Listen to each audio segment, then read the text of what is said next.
Hello everybody and welcome back to the Professional Diploma in Photography.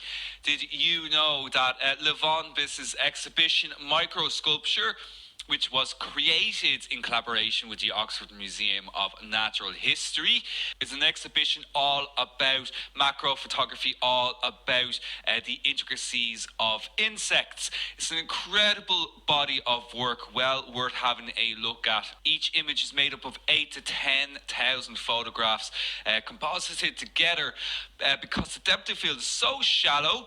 To get this incredible amount of detail, the lens had to be so close to the subjects that this created a very difficult process in terms of focusing. So the images had to be composited together to create one final image. Very, very interesting. There's a video about it on the website, microsculpture.net, and certainly check it out because there's also a very interesting printing process that goes along with it as well. So this lesson we are going to be speaking all about macro photography. You are here with myself, William Eames, as usual.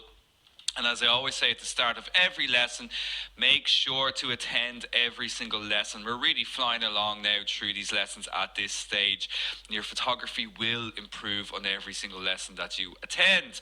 As usual, any questions you have throughout the lesson, simply chat to Morpheus and he'll help you out as best as he can. But anything that you're not sure about afterwards, you can email us over at support@shawacademy.com. And as always, please remember to rate those responses.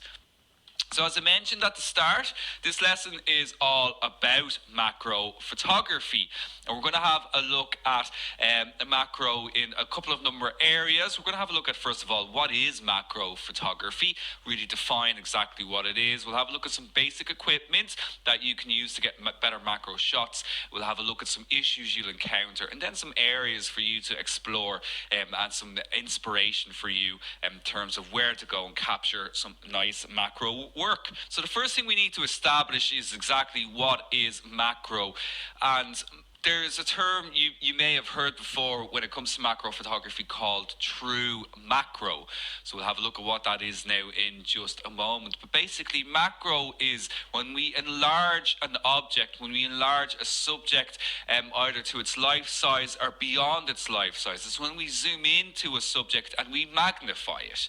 We magnify a subject. And this is a little bit different from just zooming in on a subject and capturing a close-up. Okay, they're closely related, but they're not the exact same thing. Close-up photography is when we fill a frame with a subject. So if we're photographing, say you're photographing on your cat's eyes, or say you're photographing a flower and you're filling up the frame with a flower, what you're really doing there is a close-up. You're filling up the frame with this some details, some finer details of a flower or of whatever subject it is you happen to be capturing. But it is a close-up. A macro shot is defined really as when we enlarge a subject beyond its life size. So like in this photograph here of a dragonfly, we're seeing details here that we would never really normally see without getting incredibly close or without the ability to be able to enlarge the subject to a point that we can see details that would be difficult to see normally with the human eye.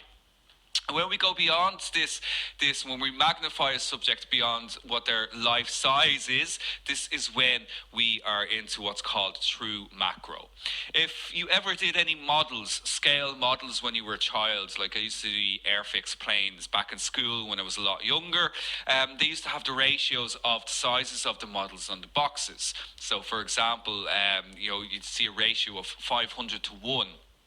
Or 1 to 500, and basically this was telling you that this object was a 500th of the size of the object as it was in real life. Very similar idea with macro photography. So it can be a little bit tricky to understand, but if you are really interested in getting true macro shots, you will need to have some understanding of magnification and macro ratios. So macro photography has to do with the size of your subject that's projected onto the camera's sensor. If you say have a 1-inch subject and its projection at life size would be 1 inch on the camera's sensor. So an object which fills 1 inch of the sensor will fill most of the resulting photograph, since our sensors are typically in and around that size. They're about 1.5 inches long. Now, when an object is projected at life size onto a sensor and is at 1:1 magnification, that is considered a macro shot. Now, we'll have a look at some examples now in just a moment to make it a little bit easier to understand. Now, if an object is projected at half the size, say that 1 inch object takes just up half of the sensor, then it is a 1:2 magnification. Okay, and it goes on like that. So the macro ratio is the difference in size between the real size of the subject and the size of the subject that was caught on the sensor. So to make things non-technical, let's just say that the ratio basically means what the magnification is. So let's have a look at some examples. Our standard lenses will typically capture at about a ratio of 1:5. That means our object is a fifth of the size. This is at the closest focal distance, depending on whatever lens it happens to be using. But this is an object at the fifth of the size that it is in real life. We go on like that. We get a little bit closer. Your 18 to 55 millimeter lens actually is fairly okay at doing close-up photographs, and we have a ratio here of 1:3. So the object here is a third of the size of what it appears in real life. Here we have a ratio of 1:2, so it's half the size of as it appears in real life. But then we get into our true macro, and this is where we get a 1:1 ratio. So the size of the bee here would be projected at the same size as it is in real life on our camera's sensor. Now, obviously, this is just a visual example, but it should give you some idea of what I'm speaking about here. And then if we go beyond that, we can enlarge the subject beyond our 1:1 ratio. And you can see here, we now have a ratio of 5:1. So that means that our subject is now 5 times magnified compared to the size of what it is in real life. So it can be a little bit tricky to understand, but I think when you see it visually, it simply makes a lot more sense. Now, true macro lenses will have the ratio displayed on their lenses. You usually will see the 1:1 ratio. Don't get it confused with your aperture ratios. Don't get it confused with the aperture numbers. A lot of students will in the beginning. You'll only see macro ratios on true macro lenses.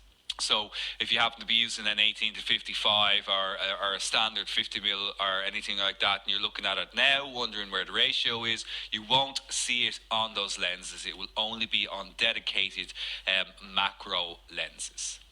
Now, just for a little bit of extra information as well, it is also possible to do micro photography, which is microscopic photography. That's when we are photographing at a ratio of 20:1 and above. So ratio of 20:1, we're enlarging objects 20 times their normal size. That's where we're getting into microscopic photography. For you Nikon users, you might be aware that there is a Nikon lens called a micro lens. I think it's a 40mm lens. That is not a microscopic lens.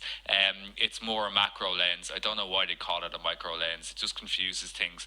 But true micro photography, microscopic photography, is when we're photographing at a ratio at 20:1. That's when we're using very, very specialized equipment. Now, so with that macro ratios, hopefully we're understanding that a bit better. Have you ever tried to take a photograph where you're getting in close on a flower, you're getting in close on an insect, or whatever it is? You're trying to get your macro shot and you simply cannot get the focus. I'm sure that this has happened to all of us. We get in really close. We can't focus the lens, so what we actually have to do is we have to pull back a little, and we try to we can get the shot in focus then, but now our subject is smaller. And this is because of our minimal focusing distance, our minimum focusing distance. And simplified, basically, this is the distance that anything closer to the lens, it simply cannot focus. Now you will see this displayed on many lenses. You'll see the little macro symbol and you'll see a little distance scale. You'll see some measurements on it. This is telling you what your minimal focusing distance is. In other words, if you get any closer than what's indicated here, your lens simply cannot focus. All lenses have a minimal focusing distance. How macro lenses differ is that they can get closer than standard lenses. Their minimal focusing distance is much closer compared to our standard lenses. It is possible to get the distance. If your lens doesn't display your minimal focusing distance like this, it is still possible to measure what that is. And indeed, again, if you get very deep into your macro photography, you will need to learn about the focal plane mark and your minimal focusing distance.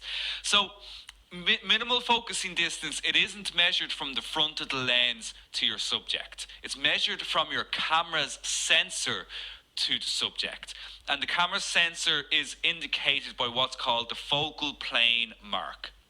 So you're going to see this on your camera. You may have seen it before and wondered what it is. It's on every single camera. Now you won't see it on your phones, you may not see it on bridge cameras, but certainly you'll see it on DSLRs, and you should see it on mirrorless cameras as well, and film cameras too. It's a very old symbol, and basically this is telling you where your camera's sensor is located. It's telling you exactly where the distance of your camera sensor is located in the camera. The reason for this is that we use this point to measure from all the way to the subject we're trying to focus on to work out what the minimal focusing distance is. So if you're trying to work out what the minimal focusing distance of your lens is, say you're trying to focus on a subject, it won't focus. Okay, so you take a step back and you find the focus. If you want to find out exactly what that distance is, you'll need a measuring tape, but you won't measure from the front of the lens. You'll measure from this point, the focal plane mark.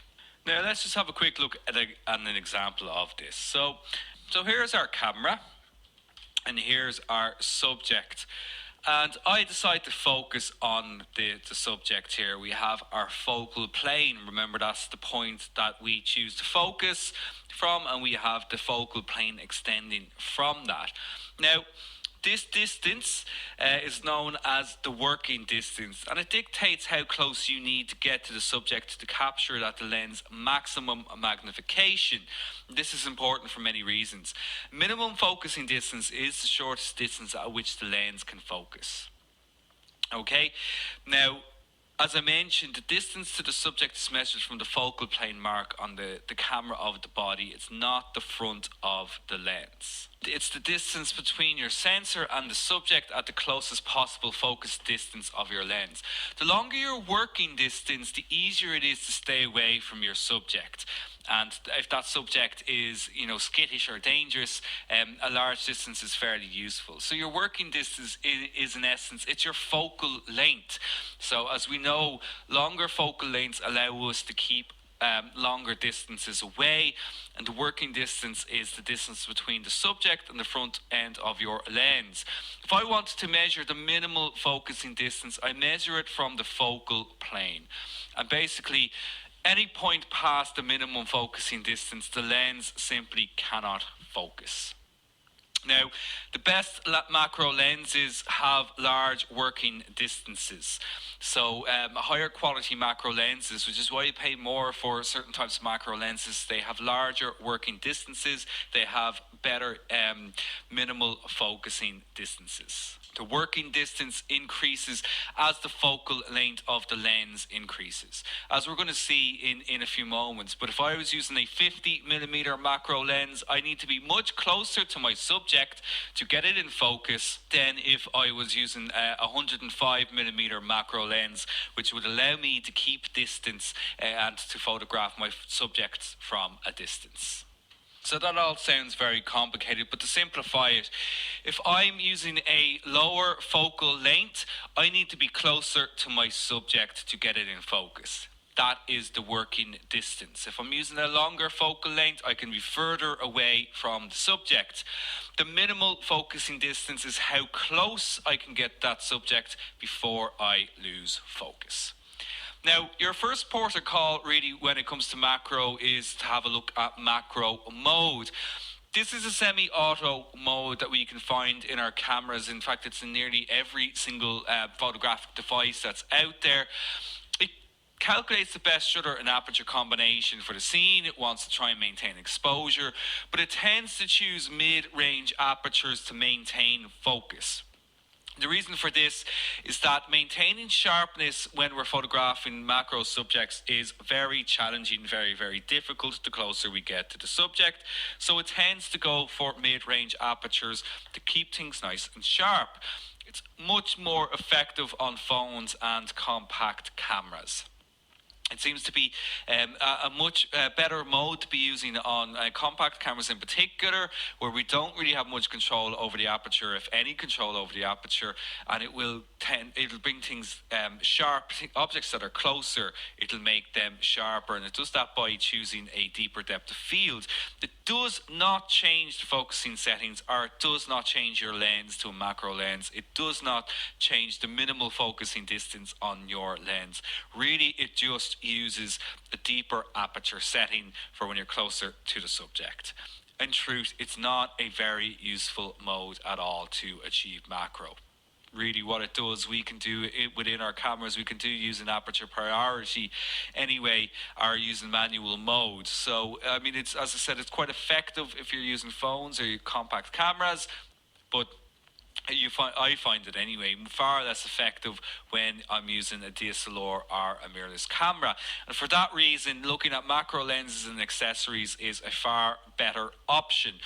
Now, macro lenses can be quite expensive, so I recommend that you don't rush out and you purchase one straight away if you want to start practicing macro photography. There's other options that are available to you that are much cheaper and better for you to explore, and we'll have a look at those as well. But we will have a look at macro lenses to begin with, and the first one I'll have a look at, some of you may be familiar with already, is a variable macro lens. This particular lens is very popular for photographers who are quite new to photography, who are beginner photographers, are looking to do a little bit of telephoto work, and it's a Sigma 70 to 300 millimeter.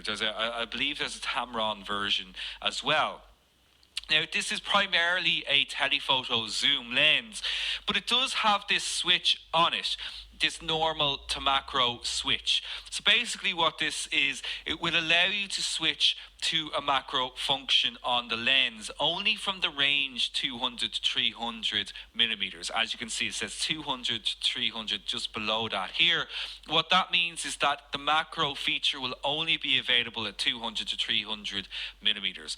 Now, what it does, it just gives you that little bit extra focusing, minimal focusing distance. You can get that little bit closer with that macro switched on.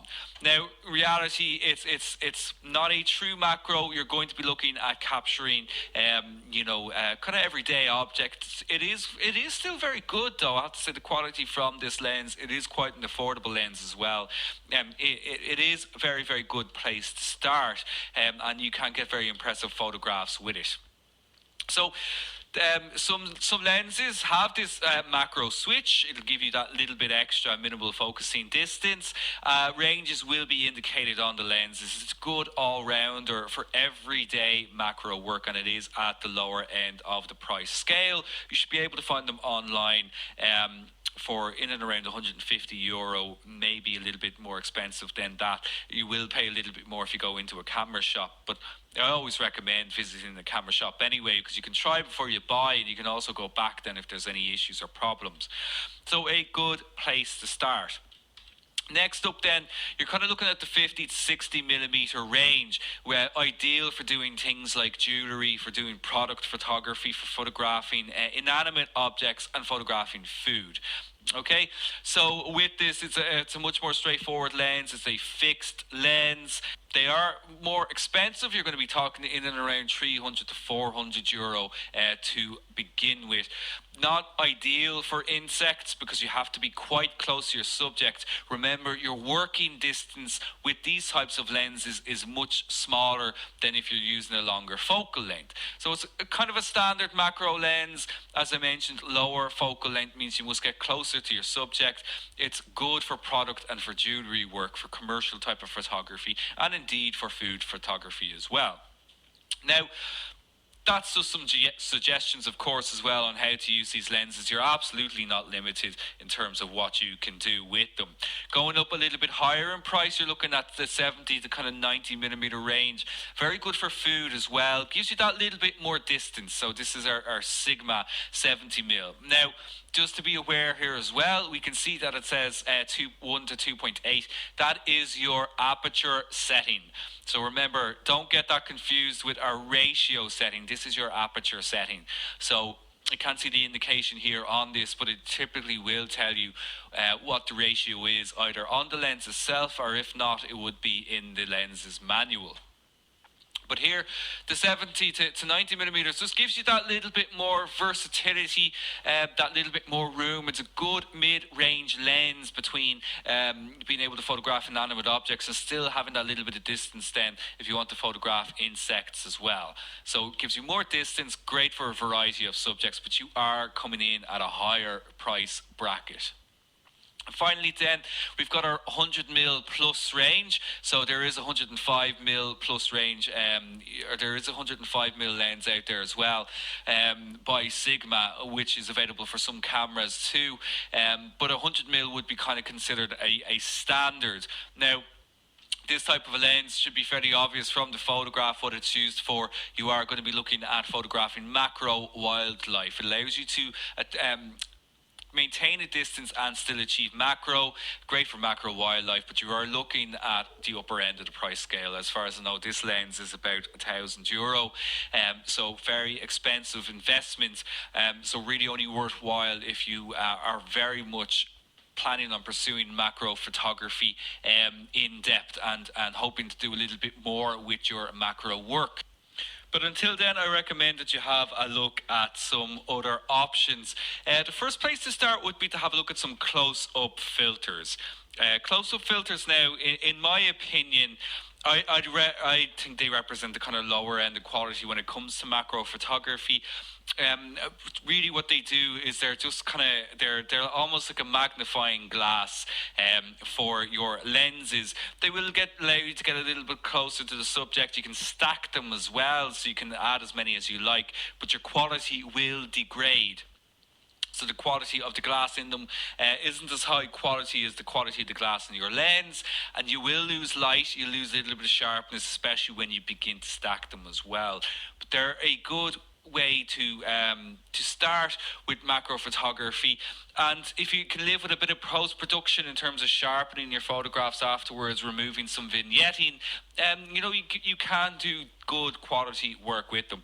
The biggest advantage, however, with them is they're great for bridge cameras, or cameras where you cannot change the lens. So if you're using a bridge camera at the moment and you want a macro option, this is a really good option for you to explore. You can just simply screw them on to the front of the lens instead. So they would be used for kind of everyday photography.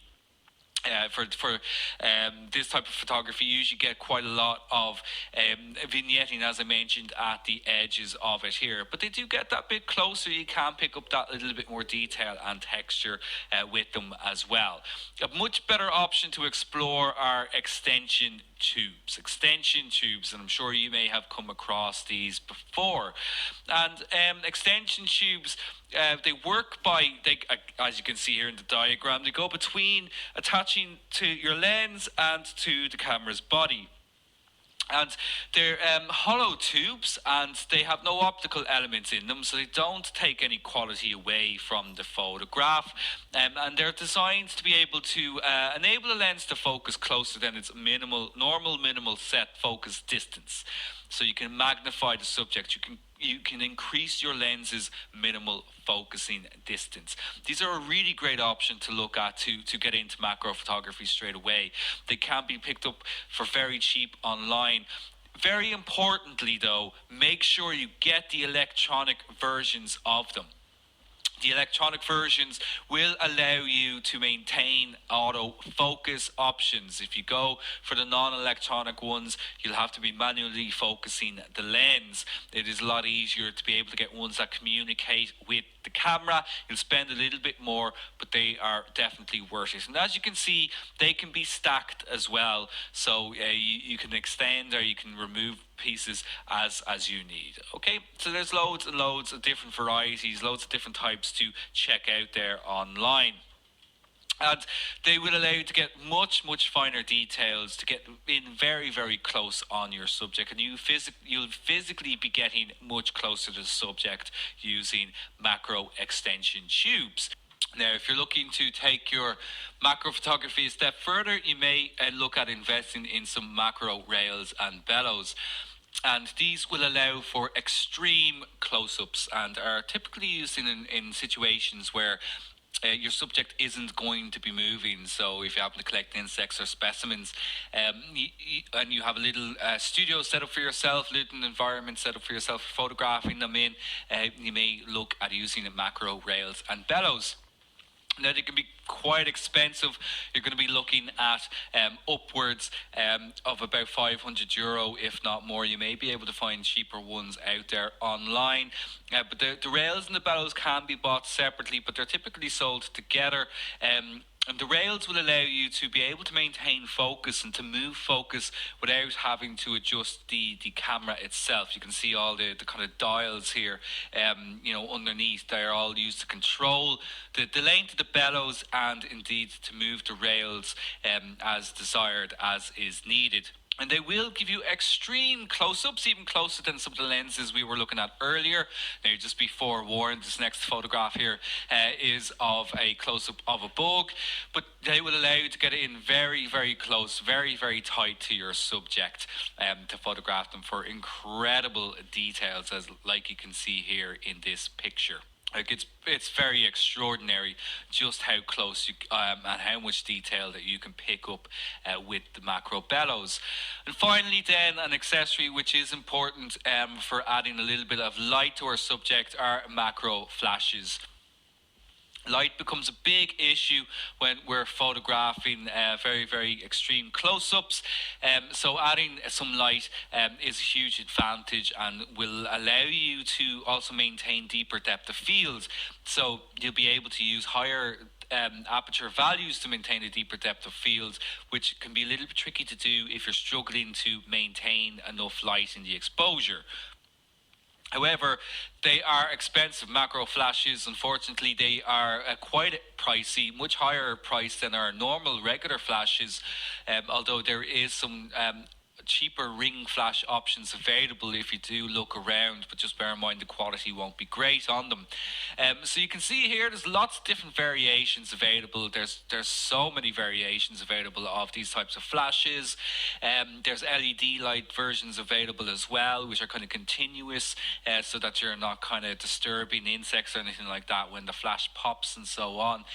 Loads and loads of different options available there, and they will add light directly to your subject. Like in this photograph here, we can see here that, again, a huge amount of detail, but you can very clearly see the light coming off a flash there, being reflected off the exterior of this beetle. Now, unfortunately, macro photography isn't without its challenges either. So we can get the equipment, we can get the lenses, we can get the accessories, we can get the flashes, but we're still going to have an issue mainly around sharpness. Now, we looked at this before when we were speaking about landscape photography. We had a look at trying to extend our depth of field as much as possible when we're focused on a subject to get as sharp as landscape as we can.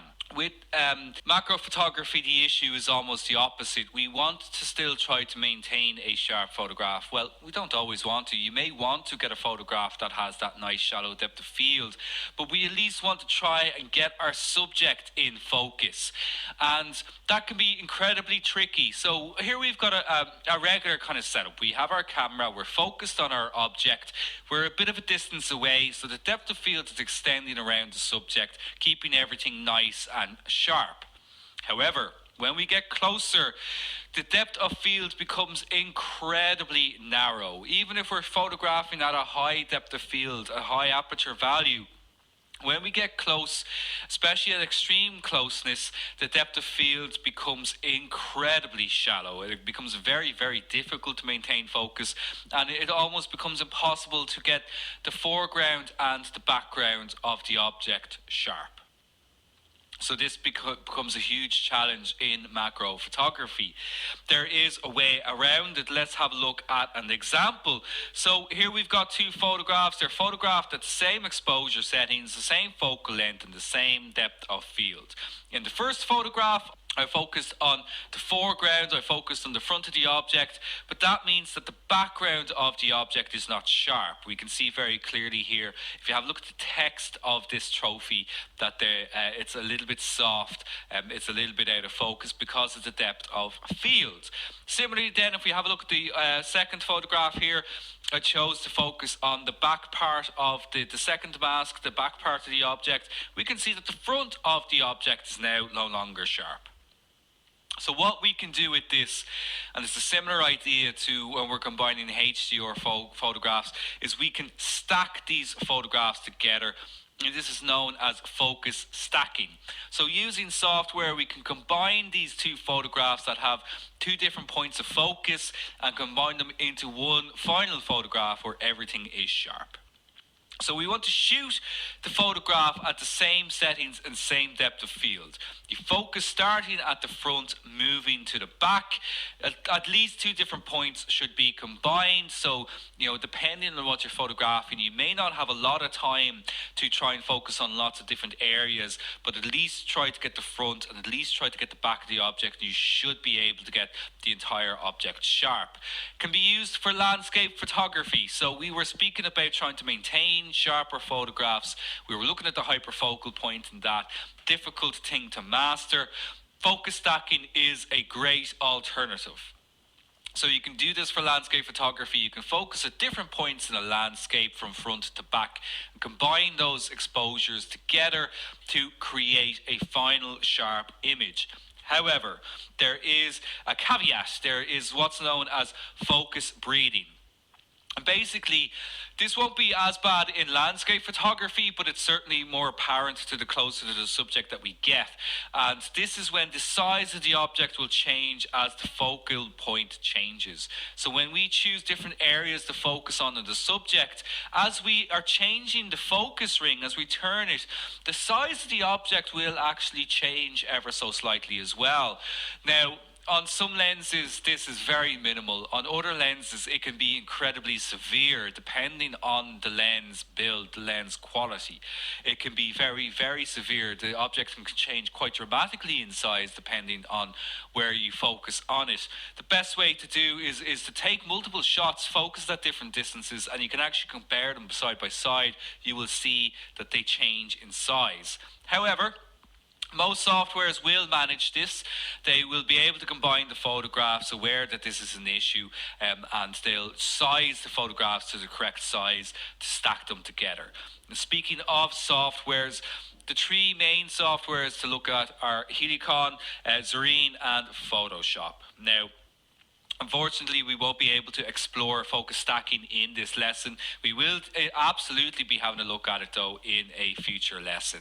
And we'll have a look at how to do it through Photoshop. I will include a step-by-step guide though, however, in the summary notes as well, too, on how you can focus stack using Photoshop. Now, just before we finish out the lesson, just want to have a look at a couple of areas for you to explore with your macro photography, to just give you a few ideas and just a few tips on how to approach them as well. And the first area, if you're not too squeamish, that you might like to explore, of course, are photographing insects. There's lots of different ways that we can do this. So when photographing insects, you definitely want to move slowly first of all when photographing them. You're going to need to be very, very patient when photographing insects. You want to try and maintain a distance as well. So this is where extension tubes and longer focal lengths really are going to help a lot more. You can attract them, however. You can attract them simply with water, a little bit of sugar water, flowers or minerals as well. So it is possible to try and attract them and make them come to you. Some insects will bask and rest in sunlight, so you may be able to catch some more exotic types of insects, just taking it easy, recharging their batteries if there's good sunlight available. Also, if you're out early in the morning or kind of later in the evening, insects tend to slow down and move slower in cooler temperatures as well. So again, just like anything, you want to kind of, if you're after a particular type of insect, you want to study their habits. You want to study the kind of flowers that they might be found in, or habitats they might be found in. And of course, remember just to get down low and even just have a look at what's happening around your feet. Telephoto lenses or extension tubes are better suited. I should be saying telephoto macro lenses or extension tubes are better suited for this type of photography, so that you have a better working distance. Different insects are active at different times of the day, as I mentioned, depending on the type of weather, the time of day. It can be slower in early times of the day. You also consider collecting specimens. Be sure to research how to look after them first. You can actually build little environments for these insects as well, and to photograph them. Okay, so you could, if you're not, as I said, if you're not too squeamish, you can go out and collect some and look after them, see how you can look after them, and you can photograph them, make their own little habitats at home for them. And of course, be safe as well. Be very, very safe. Obviously, for photographing wasps or bees or anything that can sting you, respect nature. Be sure to not upset or disturb their habitats too much. If you're too squeamish to photograph insects, you can also photograph people. So, macro photographs of people, mainly you're going to be photographing the eyes. So small details in people are unique. So do explore and even take photographs of yourself, of small details of yourself, all those things like freckles or little imperfections that you may have. These are what make you you. But also, photograph eyes. They're fascinating to photograph when you get close up, but do avoid using a flash, and be mindful if you're photographing a subject. If someone's posing for you, communicate with them, or you can use a telephoto macro to help keep a little bit of distance as well, but you're going to be very close to them, so they could get a little bit uncomfortable. So just communicate with them exactly what it is that you're doing. Flowers, hugely popular subject in macro photography, great area to explore, and that's because flowers are easy to photograph any time of the day. They're a great subject to photograph because you can take your time with them. You can really explore different angles. It's a great way to practice macro. It's a great way to get familiar with macro settings. It's a great way to understand depth of field with macro photography and really put into practice everything that you've learned in this lesson. Do experiment with angles. You've plenty of time to photograph them. So do try lots and lots of different angles. Think about how you use color. Think back to our color lesson. How you use color, and when I say that, think about how you position the flower in relation to its background. For example, I was photographing quite recently in botanical gardens, these tremendous orange flowers, but in the background there was all these purple flowers mixed with the kind of green foliage, and I was able to position the shot that I was able to get those colours in the background as well, so we added a bit more of a dynamic background to it. So think about the backgrounds and how you can use them to add more colour. Add some droplets of water or for effect, or even photograph after the rain to pick up those little drops of water. And if you're into gardening and you grow flowers, try and photograph a flower from a bud to the end of its life. Try and photograph its entire life cycle.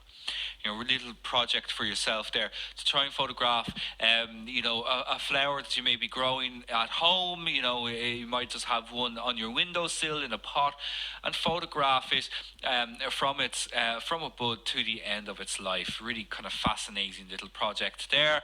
And shoot some still lives at home using flowers, using the windows as a light source. So again, think about where you photograph these flowers, but I find if you photograph with the window as a light source, it adds a nice key light. A nice key light, which is almost like a spotlight on your flowers, and it gives a nice natural light effect to the quality of the photographs as well. Now, you can also go very abstract with your macro photography. One of the great things about macro photography is photographing something that may not readily be obvious exactly what it is to the viewer. So you might find something that's every day, but photograph it in such a way that the viewer isn't exactly sure of what it is. So think about textures and shapes. Everyday objects can become extraordinary. So the most basic of objects can be completely transformed when they're photographed in a macro way. Think about using black and white. Look at natural objects. So look at the natural world around you, not just at flowers, but think of things like tree bark, things of leaves, anything like that. There's a huge amount of things to go out there and photograph. Also look to mechanical objects. So again, think about mechanical objects. Think about kitchen utensils. Think about everyday objects that you use and photograph them in a macro way, and consider your background again. Try to keep things from having too many distractions in the background. Finally then, you can have a lot of fun with macro by setting up your own little macro situations, like in this photograph here of these two little figurines harvesting these pistachio nuts. So you can get very creative with macro photography, and this is a great one to have some fun if you have toys and miniatures or anything like that to photograph them.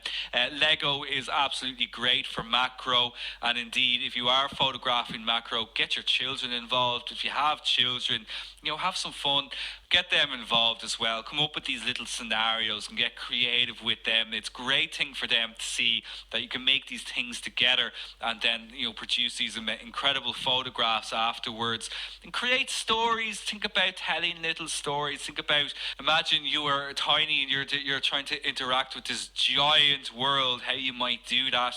So try to understand the perspective, and you use colored card for backgrounds as well.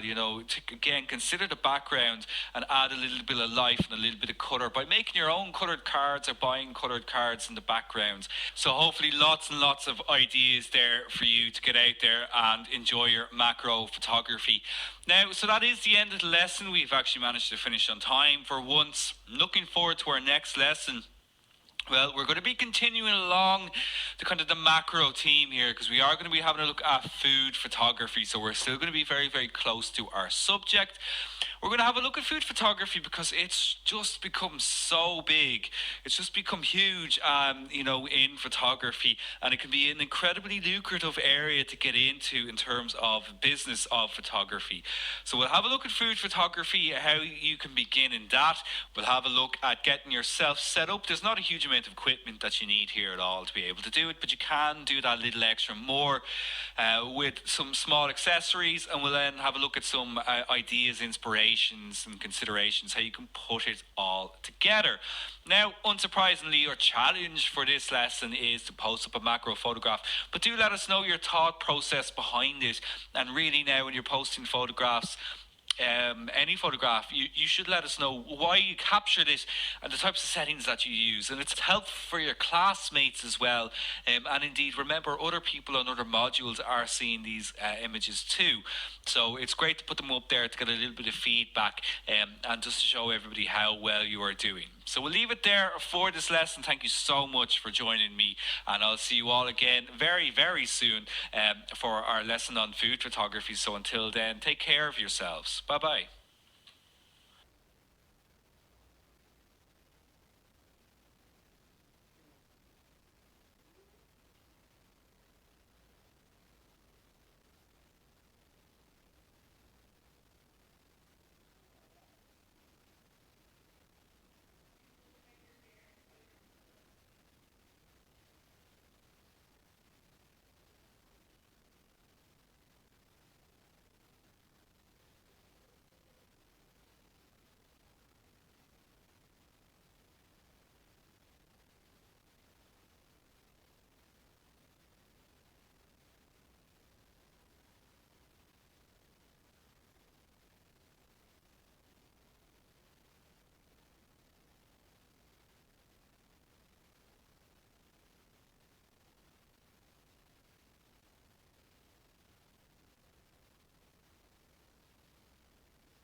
Hello, everybody, and welcome back to the Professional Diploma in Photography. Did you know that Levon exhibition Micro Sculpture, which was created in collaboration with the Oxford Museum of Natural History, is an exhibition all about macro photography, all about the intricacies of insects. It's an incredible body of work, well worth having a look at. Each image is made up of 8 to 10,000 photographs composited together because the depth of field is so shallow. To get this incredible amount of detail, the lens had to be so close to the subjects that this created a very difficult process in terms of focusing. So the images had to be composited together to create one final image. Very, very interesting. There's a video about it on the website, microsculpture.net, and certainly check it out because there's also a very interesting printing process that goes along with it as well. So this lesson we are going to be speaking all about macro photography. You are here with myself, William Eames, as usual. And as I always say at the start of every lesson, make sure to attend every single lesson. We're really flying along now through these lessons at this stage. Your photography will improve on every single lesson that you attend. As usual, any questions you have throughout the lesson, simply chat to Morpheus and he'll help you out as best as he can. But anything that you're not sure about afterwards, you can email us over at support@shawacademy.com. And as always, please remember to rate those responses. So as I mentioned at the start, this lesson is all about macro photography. And we're going to have a look at macro in a couple of number of areas. We're going to have a look at, first of all, what is macro photography, really define exactly what it is. We'll have a look at some basic equipment that you can use to get better macro shots. We'll have a look at some issues you'll encounter and then some areas for you to explore and some inspiration for you in terms of where to go and capture some nice macro work. So the first thing we need to establish is exactly what is macro. And there's a term you may have heard before when it comes to macro photography called true macro. So we'll have a look at what that is now in just a moment. But basically, macro is when we enlarge an object, when we enlarge a subject either to its life size or beyond its life size. It's when we zoom into a subject and we magnify it. We magnify a subject. And this is a little bit different from just zooming in on a subject and capturing a close-up. Okay, they're closely related, but they're not the exact same thing. Close-up photography is when we fill a frame with a subject. So if we're photographing, say you're photographing on your cat's eyes, or say you're photographing a flower and you're filling up the frame with a flower, what you're really doing there is a close-up. You're filling up the frame with this some details, some finer details of a flower or of whatever subject it is you happen to be capturing, but it is a close-up. A macro shot is defined really as when we enlarge a subject beyond its life size. So like in this photograph here of a dragonfly, we're seeing details here that we would never really normally see without getting incredibly close or without the ability to be able to enlarge the subject to a point that we can see details that would be difficult to see normally with the human eye. When we go beyond this, when we magnify a subject beyond what their life size is, this is when we are into what's called true macro. If you ever did any models, scale models when you were a child, like I used to do airfix planes back in school when I was a lot younger, they used to have the ratios of the sizes of the models on the boxes. So for example, you'd see a ratio of 500 to 1. Or 1 to 500, and basically this was telling you that this object was a 500th of the size of the object as it was in real life. Very similar idea with macro photography. So it can be a little bit tricky to understand, but if you are really interested in getting true macro shots, you will need to have some understanding of magnification and macro ratios. So macro photography has to do with the size of your subject that's projected onto the camera's sensor.